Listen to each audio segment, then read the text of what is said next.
Hey gang, Will here from the Ashland Fly Shop with a regional fishing report update for you for the 1st of March 2020. Away we go. All right, so let's just hop right into the Rogue as we typically do. It's our backyard river here. So winter steelhead, we're getting into peak time, prime time as we get into March here, and we'll go into the first part of April. That's typically the peak time. Personally, I don't typically think that we have the best winter steelhead fishing in the real upper end of the river where we are. We certainly get some fish, but a lot of those winter steelhead peel off into the Applegate or some of the more kind of midstream tributaries and stuff. There are a few tributaries that support winter steelhead up where we are. I just don't think the upper river gets the density of steelhead that we see in the summer. So, and it's reflected that in my fishing throughout the years. We've had some great periods of fishing the upper river this time of year, but it's never quite like what we see in the summer. So that said, you can still find them. Obviously we're just looking for one or two, so it's not like we're looking for a bunch of them, but they can be around. They can just be a little harder to find. So if you ask me, I think concentrating below the Applegate in the Grants Pass area and down there is a pretty good bet too. And we haven't heard too much from down that way and haven't really heard much of a peep from the Applegate because what we're in right now is we're really in a high pressure system with lots and lots of sun and low water, and that's what we're looking at. So everything gets really kind of condensed. Winter steelhead are a challenge to find anyway, but in this type of situation, they really become tough to get, and they really get finicky and spooky. So that's what we're looking at in the upper river. We've definitely caught some winter steelhead. There's been a handful of fish caught, but it still kind of remains to be seen how this is going to sort of come out. But we're booking more winter steelhead trips, and so we'll start getting that feedback and certainly share it with you. I know Stuart had a really good day a couple days ago and got into some, and he's out today, so look forward to hearing from him about what's going on. Tactics, we love to swing flies. It's just going to be tough to find them right now with the low clear water, but it's still a good bet. We get into some cloud cover days. That's a good approach. Nymphing is definitely going to be a strong way to try to get these fish this time of year. Glow bugs, eggs and legs kind of flies, stuff like that, big stone flies. That's a really good way to get in front of these fish because they're just going to be smashed into their holding spots. So that is what we are looking at on the upper Rogue, and we're just really watching the weather to see when this might break up, and hopefully we'll get a good chunk of winter steelhead left once it does. A tip for fishing the upper Rogue this time of year, you want to put a dry fly rod in your boat because we have March brown hatch that's pretty awesome on the upper river that goes a little undetected unless you're out there quite a bit, but it's a pretty consistent hatch where you're running. So if you're fishing the upper Rogue, like in the Shady Cove area, down to, from the hatchery down to Shady Cove, and that stretch is where we typically see most of this activity. But there's a really great size 12, 14 March brown. It's a real dark mayfly, and it can be really a lot of fun if you run into that. I've run into it a few times, and you just get a lot of aggressively feeding fish, a lot of cutthroats, a lot of small trout, some smolts, things like that, but it's really fun. So throw that 4-weight or 5-weight in your boat, rig it up with a little parachute Adams, and I hope you run into that. Oh, we should talk a little bit about the Applegate.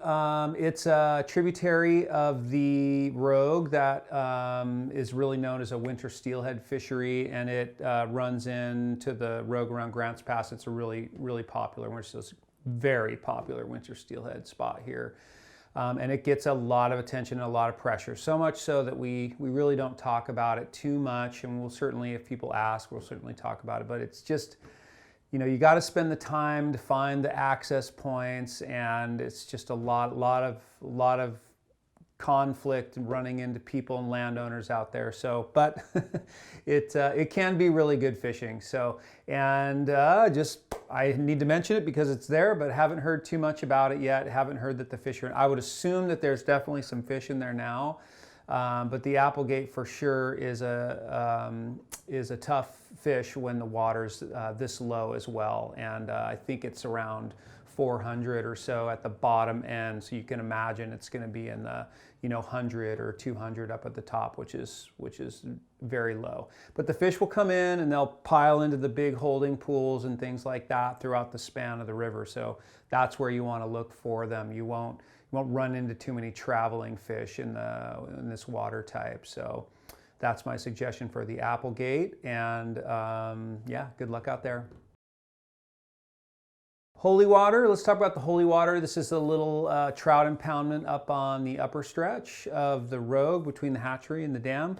And I think it's starting to shift. I've definitely been talking to folks that have been fishing up there, and I think it's just starting to shift a little bit from its typical winter kind of setup where it's pretty tough to get those fish to open their mouths. But I've seen a couple good reports lately. The bright sun does not help with the hatches, so those will probably be a little harder to find. Sometimes the bugs will pop out, when we see those hatches and stuff, but they're pretty hit and miss when the sun's out. So it's really going to turn into kind of a nymph streamer game. You guys know I really love to fish streamers up there on our little trout spay rods and stuff, and this is a lot of how I would be approaching it now. Sounds like the lower end this year has been really good, swinging flies, on the lower end as the holy water kind of, channels into the spillway there. That's been a pretty good bet. And then, up top can be pretty good as well. So explore up there with streamers. That can be good. It's going to be very, very low, very cold water. Overcast days, bring your dry flies. But yeah, we'll keep an eye on that as things start to sort of shift and we get more into a spring mode up there, which can be good, which can be a bit of a shift, especially as the salmon flies start to move a little bit in there, and that can make some pretty big changes as we get close to that great hatch. So that's what we're seeing on the holy water. The North Umpqua turns into a pretty good bet this time of year. This is getting into prime time fishing up there. Again, with the weather conditions, with the low flows, that's a real challenge to get those fish to eat up there. But it is a good bet, and they do have pretty solid numbers of winter steelhead up there. Don't need to really stoke that fire much, but the North Umpqua, I think, for upstream fisheries, I think is one of the better fisheries that we have in our area here. It's a challenge. It's tricky to learn. It's tricky to figure out, but it's worth poking around a bit up there this time of year. So the North Umpqua would be a good bet. Swinging flies for winter steelhead up there. Upper Klamath River continues to be pretty darn good.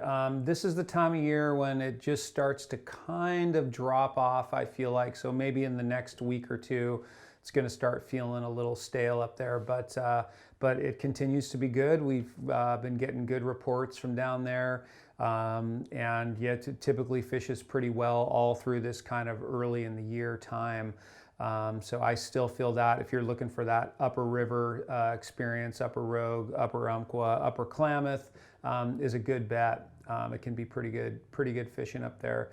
Swinging flies is still a really nice thing to do there. Nymphing, either technique can work pretty darn well. That river lends itself to swinging really well, so that's worth looking at. We're really talking about the area around I-5. Downstream a little bit, and then upstream there's a lot of good walk-in water up there around the freeway and stuff, and that's a fun place to fish if you haven't tried it. So yeah, the Upper Klamath continues to be good if you're passing through there. All right, we'll talk about the coast a little bit here. So yeah, the coast really suffers from these high pressure systems. I mean, the Chetco is down to around 400 CFS, I think. So it's really a struggle for for winter steelhead to feel comfortable in that water, and they get really tight lipped. So all those kind of flashy coastal streams are going to be really a challenge right now. It's really going to be tough. If it were me, I would concentrate my efforts on the bigger rivers like the lower Rogue, lower Umpqua. This is where the fish are kind of moving through and they're feeling a little more comfortable about the cover that they have and they're traveling. But because the water's low, they're having to kind of slow down a bit here and there. So I would look at those types of rivers like the Smith, the the Checos I mentioned. They're just going to be really a challenge. They're just going to be so low and crystal clear. So we do have a little bit of rain coming, I think, in this week. Just a little shot. We saw just a slight bump, so it might color the river up a little bit and be worth being out at the coast at that time. But I don't think it's going to do much to the flows. But at this time of year, even a little bit can help. So that's something to watch for. But other than that, again, like I would fish the bigger rivers that support winter steelhead are going to be what you want to be looking at now as those winter steelhead come in. Winter trout fisheries, just as a last sort of wrap up here, this is such a nice time to fish the upper Sacramento. I'm hoping to get down there in the next week or two, have a little more of an update for you. But this can be a really sweet time. You get those warm kind of fall spring temperatures. The water's low. It can almost feel like summer down there, but the upper Sac can be really good. It's pretty much a nymphing game. I wouldn't expect too many hatches. You might find a little bit here or there, but it's pretty much a nymphing game, typical to what you find in the summertime with little dropper flies, little 16 and 18s and like size 8 stone flies and things like that. But can be quite good.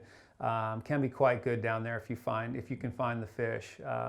So the upper Sac, if you're looking for a place to just kind of walk around and have a wonderful early spring afternoon, that's a really nice place to do it. And that's what we're seeing here in Southern Oregon, Northern California. That's what we're up to and what we're looking forward to. And we appreciate you guys tuning in as usual. Feel free to give us a call. Happy to get into more detail about any of these fisheries, and appreciate you watching, and we'll see you next time.